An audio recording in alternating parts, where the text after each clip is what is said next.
J'espère que vous allez bien. Moi, je vais très bien. Victoire du Chelsea face à Sheffield 2-0, les gars. Je crois bien qu'on n'est pas condamné à l'échec finalement. Non, vous pensez pas? Et avant le débrief, mettez le pouce bleu et n'hésitez pas à vous abonner. La première période. Oh mon Dieu, le calvaire. Si vous n'êtes pas fan de Chelsea, vous regardez la première période de Chelsea, soporifique, n'importe quoi. L'animation offensive, elle était zéro. Mais en vrai, on devait s'attendre à quoi? Regardez la défense. Il y a 4 centraux dans la défense. Vous croyez vraiment que Colwill va réussir à se projeter offensivement? Que Disasi va réussir à se projeter offensivement? Ils ne savent pas le faire, ça. Ils ne savent pas le faire et c'est normal. Ils ne savent pas le faire. Ça fait qu'offensivement, on n'a pas un atout en plus. On est censé mettre le surnombre chez eux parce qu'ils jouent bloc bas et essayer de rajouter du mouvement. Il n'y en a pas en plus.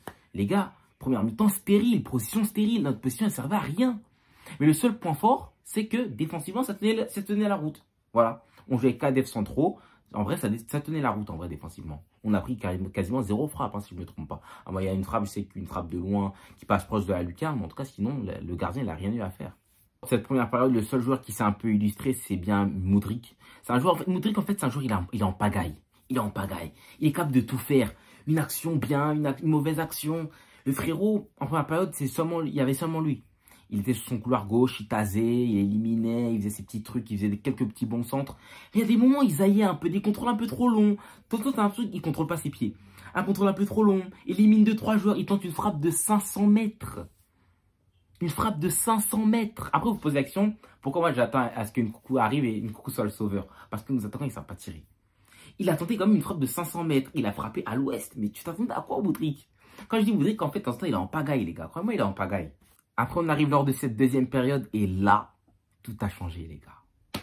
Palmer, oh là là, Palme d'or. Palme d'or, oh là là, mais ce mec-là, c'est incroyable, vraiment, Manchester City.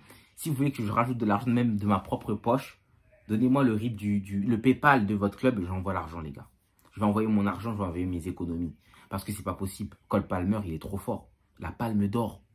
Je dis souvent que City, c'est la poule aux œufs d'or. Et Palmer, c'est un œuf en or de la poule aux œufs d'or. Il est trop fort. Ça se voit qu'il a joué à Manchester City. Ça se voit qu'il a gagné 3 fois la première ligue ou 4 fois. Je ne sais pas, ils ont gagné combien de fois. Ça se voit, il vient de là-bas. Ça se voit, ça se ressent. Le frérot, il a été magique. Magique. Tout ce qu'il tentait, c'était bon.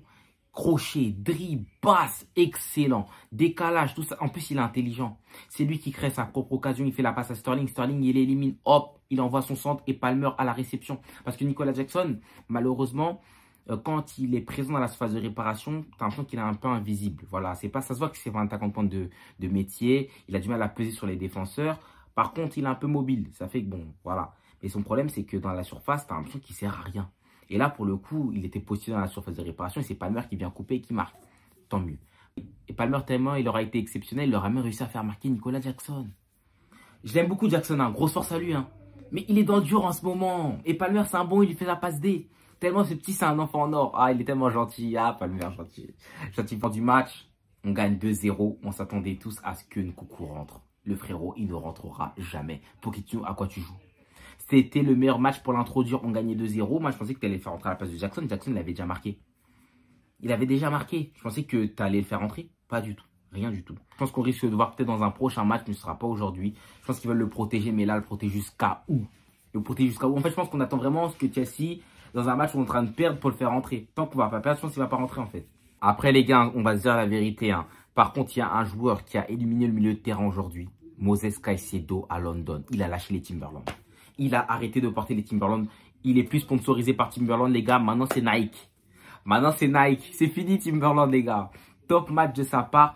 Franchement, omniprésent au milieu de terrain. Que ce soit à la sortie de balle et même dans les projections offensives. Et c'est surtout ce point-là que j'ai kiffé. Caicedo, à 2-3 reprises, on le voit faire du dépassement de fonction. Et à 2-3 reprises, il centre. C'est incroyable, les gars. Juste, malheureusement, il n'y avait personne à la surface à ce moment-là.